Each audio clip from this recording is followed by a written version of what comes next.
નમસ્કાર વિદ્યાર્થી મિત્રો, હું તૃપ્તિ દવે આપનું સ્વાગત કરું છું. બાળકો, ધોરણ 7માં આપણે વિજ્ઞાનમાં અત્યારે પ્રકરણ નંબર 7 સ્ટાર્ટ કરવાનું છે. 6 ચેપ્ટર્સ આપણે પૂરા કરેલા છે.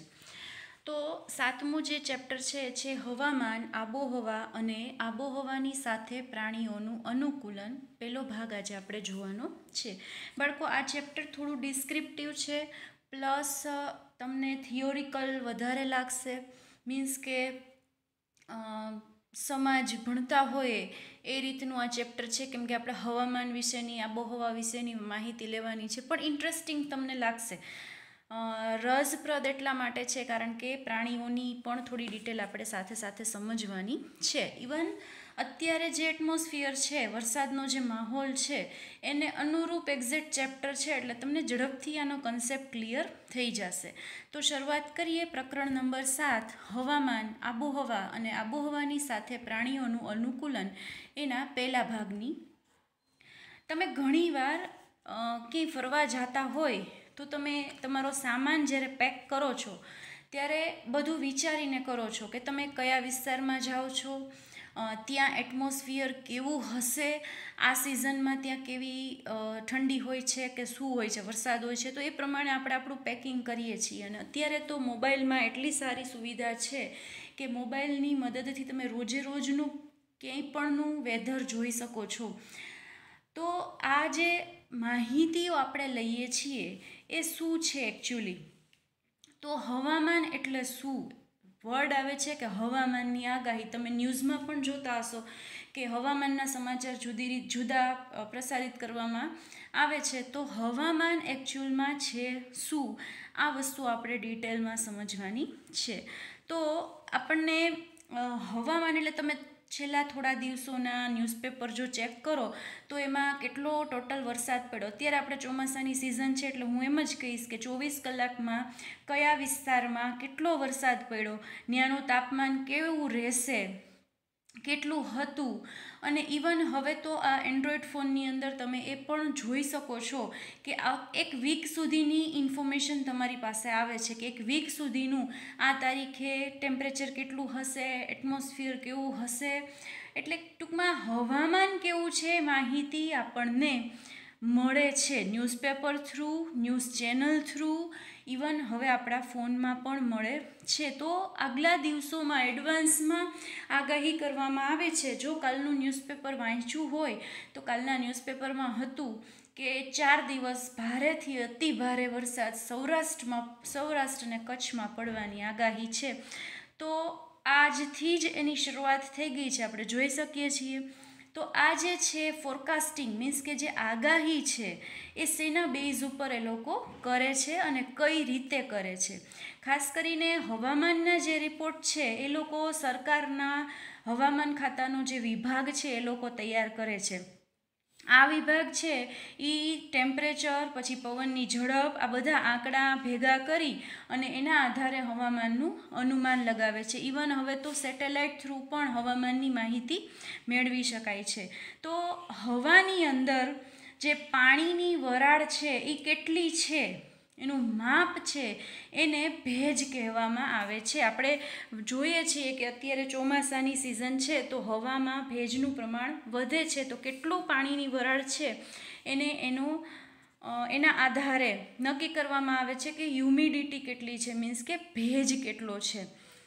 હવે પ્રવૃત્તિના બેઝ ઉપર તમે કરી શકો ઘરે કે તમારા છેલ્લા અઠવાડિયા સુધીના જે ન્યૂઝપેપર આવ્યા હોય અને એમાં જે હવામાનના જે રિપોર્ટ્સ હોય એને કટ કરીને ભેગા કરો તો તમને આઈડિયા આવશે કે બધામાં તમને જુદી જુદી માહિતીઓ જોવા મળશે. અને પછી એના ઉપરથી આખો તમારો એક ગ્રાફ તૈયાર કરી શકો છો. તમે મેથ્સમાં તમારે ગ્રાફ આવશે જ અથવા તો આવતો હશે.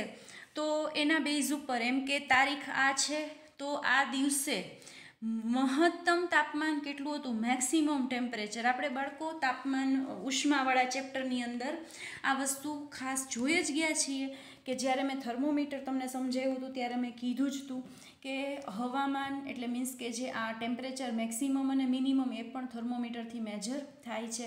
તો મહત્તમ તાપમાન, ન્યૂનતમ તાપમાન, ભેજનું પ્રમાણ કેટલા ટકા છે, મહત્તમ ભેજનું પ્રમાણ કેટલા ટકા છે, વરસાદ કેટલા મિલીમીટર પડેલો છે. તો આવા જુદા જુદા કોલમ બનાવી અને તમે એક આખી માહિતી ભેગી કરી શકો છો, જેને આંકડાકીય માહિતી આપણે કહી શકીએ છીએ, જે તમારે મેથ્સમાં ગ્રાફ જ્યારે આવશે ત્યારે ડિટેલમાં તમને આવશે. તો બને ઘણીવાર કે રોજ વરસાદ નથી આવતો, તો વરસાદના ખાનામાં રોજ આપણે લખવાનું ન આવે, એમાં ડેશ કરવાનું આવે, પણ મેક્સિમમ અને મિનિમમ ટેમ્પરેચર અને ભેજનું ઓછું અને વધુ જે માપ છે એ તો આપણને ડેઇલી મળવાનું છે. તો ડેટ વાઇઝ આવો આપણે આખો ચાર્ટ પણ તૈયાર કરી શકીએ છીએ.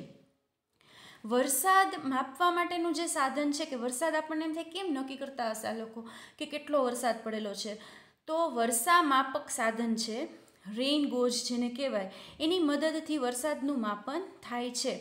હવે આમાં ખાસ કરીને અંકિત નળાકાર જે હોય એટલે કે કાચનો હોય છે અને એના ઉપર નંબરિંગ લેબલ કરેલા હોય છે, એના ઉપર ગરણી રાખેલી હોય છે અને એમાં વરસાદનું પાણી સીધું જ ઝીલવામાં આવે છે.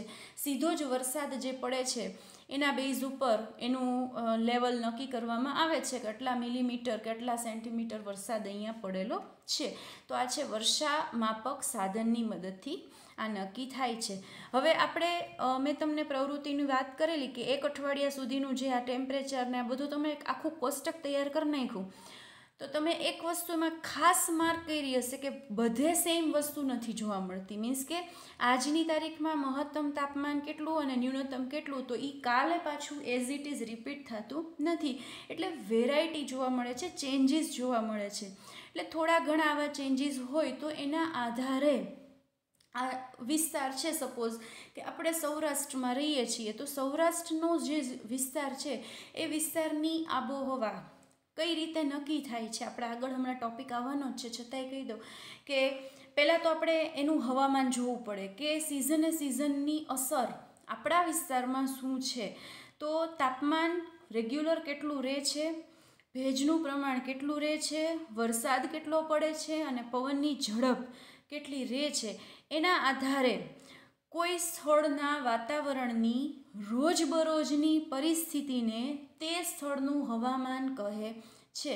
એટલે આ પર્ટિક્યુલર સ્થળ ઉપર આધારિત છે. આજે તમે એમ કહો કે મારે કાશ્મીર ફરવા જવું છે અને આજનું વેધર ત્યાં સારું છે એટલે મને કંઈ પ્રોબ્લેમ નથી ને તમે નીકળી ગયા, પણ તમે ત્યાં પહોંચો છો 2 દિવસ પછી, તો 2 દિવસ પછીની ત્યાંની કન્ડિશન આજે છે એ હોય પણ અને ન પણ હોય, એનાથી સારી પણ હોય અને એનાથી ખરાબ પણ હોઈ શકે. એટલે હવામાન છે એ જે તે સ્થળે બદલાતું રહેતું હોય છે. તાપમાન, ભેજનું પ્રમાણ અને બીજા જે આંકડાઓ છે એ હવામાનના મૂળ તત્વો છે, એલિમેન્ટ્સ એને કહેવામાં આવે છે. હવે કોઈ પણ સ્થળનું હવામાન રોજબરોજ અને દર અઠવાડિયે બદલાય છે. એટલે આપણે એવું કહી ન શકીએ કે આજે હવામાન ભેજવાળું છે તો કાલે એમ જ રહેશે, તો ગયા અઠવાડિયે આવું જ રહેશે, અથવા તો આખું અઠવાડિયું આમ જ રહેશે, આવું આપણે એડવાન્સમાં એટલે કહી શકતા નથી. હવામાન છે એ ખૂબ જટિલ ઘટના કહેવામાં આવે છે. જટિલ ઘટના શું કામ છે? કારણ કે સમયના થોડા ગાળામાં બદલી જાય છે. આપણા છેલ્લા 1 વીકથી આ વસ્તુ ફીલ કરીએ છીએ કે વરસાદ આવતો હોય, બંધ થઈ જશે, તડકો નીકળશે, એકદમ આકાશ ચોખ્ખું હશે અને સડનલી એ જ કન્ડિશનમાં વરસાદ આવવાનું ચાલુ થશે. સડનલી ક્યાંકથી વાદળા ઘેરાશે અને વરસાદ ચાલુ થશે. અને ઘણીવાર તો આપણે એવું પણ જોયું છે અને આ વખતનો ખાસ એવો અનુભવ છે આપણો કે તડકો હોય અને એની સાથે વરસાદ પણ આવતો હોય, જે વસ્તુ આપણે ક્યારેય જોયેલી નથી કે આવું ક્યારેય થતું હતું નહીં. જનરલી વાદળા ઘેરાતા હતા, આકાશ કાળું થતું હતું ને પછી વરસાદ આવતો હતો. પણ લાસ્ટ 2 વીકથી આપણે આ વસ્તુ માર્ક કરીએ છીએ કે અઠવાડિયામાં 2 દિવસ એવા કિસ્સાઓ બનેલા હોય છે કે જેમાં ફૂલ તડકો છે અને એની સાથે ઝરમર વરસાદ પણ ચાલુ છે. એટલે આ જે એટમોસ્ફિયર છે, આ જે હવામાન છે, સડન ચેન્જ થાય છે. સડનલી પવન ઉપડે છે, સડનલી શાંત થઈ જાય છે વાતાવરણ. તો આ જે છે જટિલ ઘટના એટલે કહેવામાં આવી છે કે તમે જલ્દીથી એને સમજી શકતા નથી. ઘણા વર્ષો સુધી એકને એક એટમોસ્ફિયરમાં એકને એક જગ્યાએ રહ્યો તો આપણને આઈડિયા આવે કે આ સિઝનમાં આ વસ્તુ અહીંયા થાય છે. એટલા માટે એને જટિલ ઘટના કહેવામાં આવી છે ને આપણે એનું અનુમાન કરી શકતા નથી. ઘણીવાર આપણે એ પણ જોયેલું છે કે આગાહી કરેલી હોય છે તો આગાહી પ્રમાણે વરસાદ નથી પણ આવતો. કે લાસ્ટ વીકની જ હતી કે 3 દિવસની આગાહી હતી, તો ત્યારે આપણે એટલો બધો વરસાદ નહોતો, પણ ગઈકાલના ન્યૂઝપેપરની આગાહી પ્રમાણે આજથી આપણી શરૂઆત વરસાદની થઈ છે. તો હર વખતે હવામાનની જે આગાહી છે એ પણ ઘણીવાર એવું બને છે કે આપણે જે અનુમાન કરેલું છે એવી હોતી નથી. હવે મેઘાલય છે ત્યાં સૌથી વધુ વરસાદ થાય છે, તમને ખબર છે. એનું જે શિલોંગ છે ત્યાં આગળ જે મેક્સિમમ અને મિનિમમ જે તાપમાનનો આલેખ, તાપમાન જે નોંધાયેલું છે, ખાસ કરીને 3 ઓગસ્ટ 2006થી 9 ઓગસ્ટ 2006 સુધી, આ અહીંયા આગળ આપણને જુઓ એનો આલેખ આપેલો છે. ડાબી બાજુ જે છે આલેખ છે અને જમણી બાજુ છે એના ડેટા છે. તમારે આવું આવતું હશે એટલે તમે જોઈને ઇઝીલી નક્કી કરી શકશો. તો આ જે આલેખ છે એના બેઝ ઉપર આપણને ખબર પડે છે કે એક જ અઠવાડિયાનું 3 તારીખથી લઈને 9 તારીખ સુધીનું ટેમ્પરેચર છે એમાં એક જ જગ્યાએથી એક જ અઠવાડિયાના ટેમ્પરેચરમાં આટલો ડિફરન્સ જોવા મળે છે. કોષ્ટકમાં જુઓ તો 3 ઓગસ્ટે ટેમ્પરેચર મેક્સિમમ વધુમાં વધુ કેટલું હતું? 26 degree Celsius. 4/8 23.5 degree Celsius, 5/8 25 degree, 6/8 22 degree, 7/8 25.5, 8/8 23.3 અને 9/8 24.4.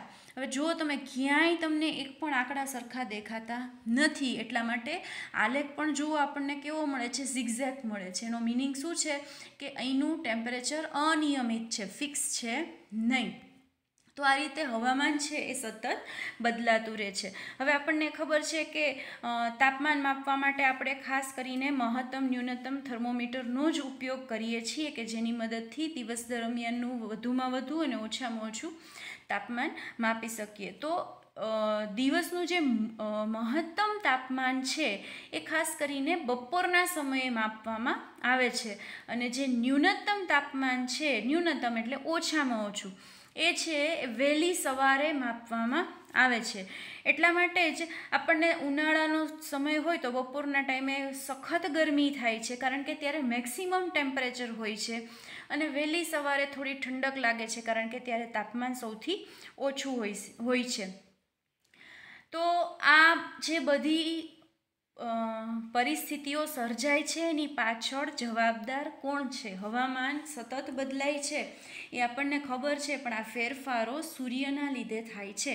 આપણને ખબર જ છે કે સૂર્ય સ્થિર છે ને એની ફરતે પૃથ્વી ફરે છે, એટલે પૃથ્વીની જે મૂવમેન્ટ છે એના બેઝ ઉપર સૂર્યના કિરણો સીધા ત્રાંસા પડે છે. દિવસ રાત એટલે થાય છે, અને ઋતુઓ પણ બદલાય છે.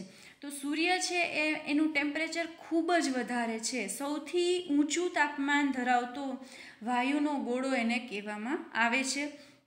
આપણાથી ભલે ઘણો દૂર છે છતાં પણ સૂર્યમાંથી જે ઉર્જા પૃથ્વીને મળે છે એના લીધે આપણને પ્રોપર ઉષ્મા અને પ્રકાશ મળી રહે છે. એટલા માટે સૂર્ય છે એ ઉર્જાનો પ્રાથમિક સ્ત્રોત કહેવામાં આવે છે. અને બાળકો, અત્યારે તો ખાસ આપણે ઇન્ડિયાની અંદર આ પ્રોજેક્ટ સારો એવો આપણા જે PM છે મોદી સાહેબ, એણે સારો એવો પ્રોજેક્ટ ચલાવેલો છે અને બહુ સફળતા મળેલી છે. કારણ કે આપણને જે આપણું જે એટમોસ્ફિયર છે એ પ્રમાણે સૂર્યનું જે ટેમ્પરેચર, સૂર્યમાંથી જે ઉર્જા મળે છે, ઉર્જાનો ઉપયોગ સારી રીતે કરવા માટે આ જે પ્રોજેક્ટ છે ચલાવેલો હતો. કદાચ તમારામાંના કોઈના ઘરે પણ આ સોલાર પેનલ અત્યારે લાગેલી હશે કે આ ગરમી છે વેસ્ટ ન જાય તો એનો ઉપયોગ કરી લઈએ, જેથી કરીને આપણને જે ઇલેક્ટ્રિસિટીનું બિલ આવે છે તો બિલમાં આપણને રાહત મળી ગઈ. સાથે સાથે જે ઇલેક્ટ્રિસિટી પ્રોડ્યુસ કરવા માટે જે બળતણ વપરાય છે, એમાં જે પોલ્યુશન થાય છે, એમાંથી પણ આપણે બચી જઈએ, અને એક લેવલે આપણે જેને કહેવાય ને કે આત્મનિર્ભર, સ્વયં આપણા ઉપર જ આધારિત આપણે રહી શકીએ. એના માટે અત્યારે આ સૂર્યની ઉર્જાનો મેક્સિમમ ઉપયોગ થાય એના માટે ગવર્મેન્ટ આ સોલાર પેનલ માટે સબસિડી આપે છે.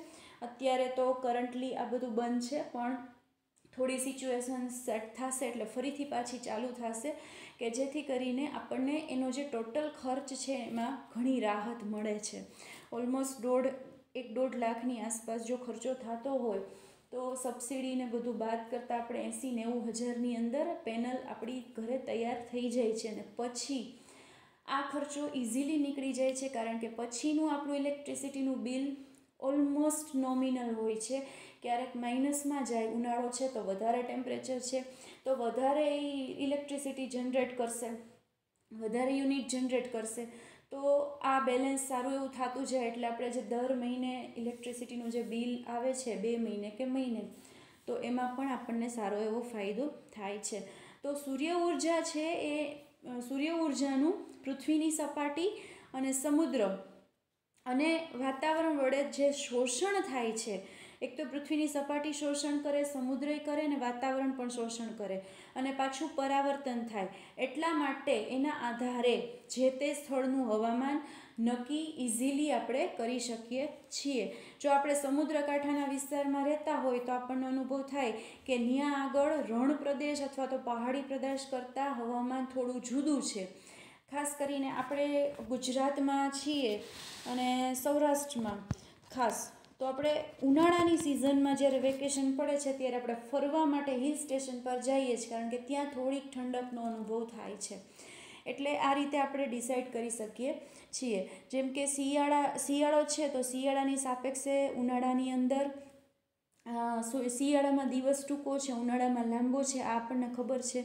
તો આ જે બધા ફેરફારો છે એની પાછળ મીન્સ કે હવામાન જે બદલાય રાખે છે એની પાછળ જવાબદાર સૂર્ય છે, જેના લીધે આ ફેરફારો આપણને જોવા મળે છે. હવે રોજે રોજ હવામાનની નોંધ લેવામાં આવે તો રેગ્યુલર જે હવામાન ખાતાના વ્યક્તિઓ છે, જે હવામાન ખાતું છે, આ સરકારી ડિપાર્ટમેન્ટ છે આખો, એમાં જે કામ કરતા વ્યક્તિઓ છે એને તો રેગ્યુલરલી આ ડિટેલ લેવાની હોય છે કે મહત્તમ ટેમ્પરેચર કેટલું હતું, ન્યૂનતમ કેટલું હતું, ભેજનું વધુ પ્રમાણ કેટલું હતું, ઓછું કેટલું હતું. આ એ લોકો પાસે ડેઇલી રેકોર્ડ હોય છે અને આ રેકોર્ડના આધારે ઓલમોસ્ટ વર્ષો સુધી આ રેકોર્ડ મેન્ટેન કર્યા પછી એની જે સરેરાશ વેલ્યુ છે એના આધારે જે તે સ્થળની આબોહવા નક્કી થાય છે. એટલે હવામાન અને આબોહવા બે જુદા શબ્દો છે. આબોહવા લગભગ અંદાજિત 25 વર્ષ જેટલા લાંબા ગાળાનું સતત હવામાન જોવામાં આવે અને એના આધારે એની આબોહવા નક્કી થાય છે. એટલે જો કોઈ સ્થળ માટે મોટા ભાગના સમયે તાપમાન વધારે મળે તો આપણે એવું કહી શકીએ કે ત્યાંની આબોહવા ગરમ છે. સપોઝ ટુ રાજસ્થાન, તો ત્યાંની આબોહવા ગરમ છે. તો કેમ ખબર પડી? તો કન્ટિન્યુઅસ એનું મેજરમેન્ટ લેવામાં આવેલું હોય અને ઓલમોસ્ટ 25 વર્ષનો જે ગાળો છે એનું એક સરખું અથવા તો નિયર બાય જાતું હોય તો એના આધારે નક્કી થાય કે ત્યાંની આબોહવા ગરમ છે. હવે આ સ્થળે મોટા ભાગના સમય દરમિયાન ભારે વરસાદ પડતો હોય તો પણ ત્યાંની આબોહવા આપણે ગરમ અને ભેજવાળી છે એવું જ કહીએ છીએ. તો ભારતના 2 સ્થળો છે, અહીંયા તમને એના કોષ્ટક આપેલા છે, એની આબોહવા અહીંયા આપેલી છે. તો ચોક્કસ મહિનાનું સરેરાશ તાપમાન 2 તબક્કામાં જોવામાં આવે છે. એટલે એના આધારે કહી શકીએ કે આની આબોહવા કેવી હશે. આ જે ટેમ્પરેચર છે ને એ સરેરાશ છે, એવરેજ છે.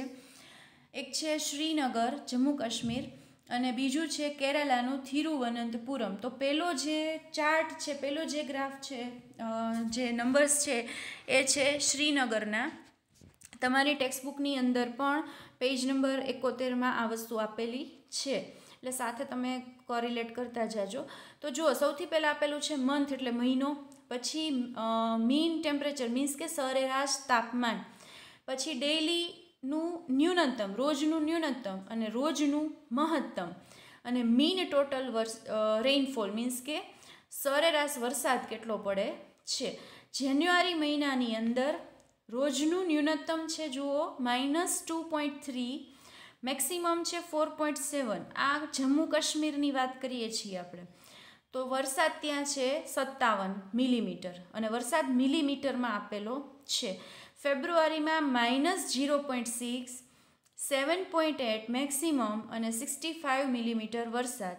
માર્ચમાં 3.8, 13.6 અને 99 મિલીમીટર વરસાદ. એપ્રિલમાં 7.7, મિનિમમ, 19.4 મેક્સિમમ અને 88 મિલીમીટર વરસાદ. મેમાં 10.7 મિનિમમ, 23.8 મેક્સિમમ, 72 મિલીમીટર વરસાદ.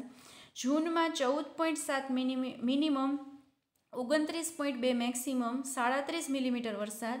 જુલાઈમાં 8.2 મિનિમમ, 30.0 મેક્સિમમ, 49 મિલીમીટર વરસાદ. ઓગસ્ટમાં 17.5 મિનિમમ, 29.7 મેક્સિમમ અને 70 મિલીમીટર વરસાદ. સપ્ટેમ્બર 12.9 મિનિમમ, 27.8 મેક્સિમમ અને 33 મિલીમીટર વરસાદ. ઓક્ટોબરમાં 6.1 મિનિમમ, 21.9 મેક્સિમમ અને 36 મિલીમીટર વરસાદ. નવેમ્બરમાં 0.9 મિનિમમ, 14.7 મેક્સિમમ, 27 મિલીમીટર વરસાદ. ડિસેમ્બરમાં -1.6 મિનિમમ, 8.2 મેક્સિમમ અને 43 મિલીમીટર વરસાદ. તો આ છે જમ્મુ કાશ્મીરની આબોહવા. હવે આપણે એની સામે કેરાલાની જોઈએ તો મંથ બધાના સેમ છે, બાકી બધું સેમ છે, ખાલી આંકડામાં ફેર પડશે. તો જાન્યુઆરીમાં 22.2 મિનિમમ, 31.5 મેક્સિમમ, 23 મિલીમીટર વરસાદ.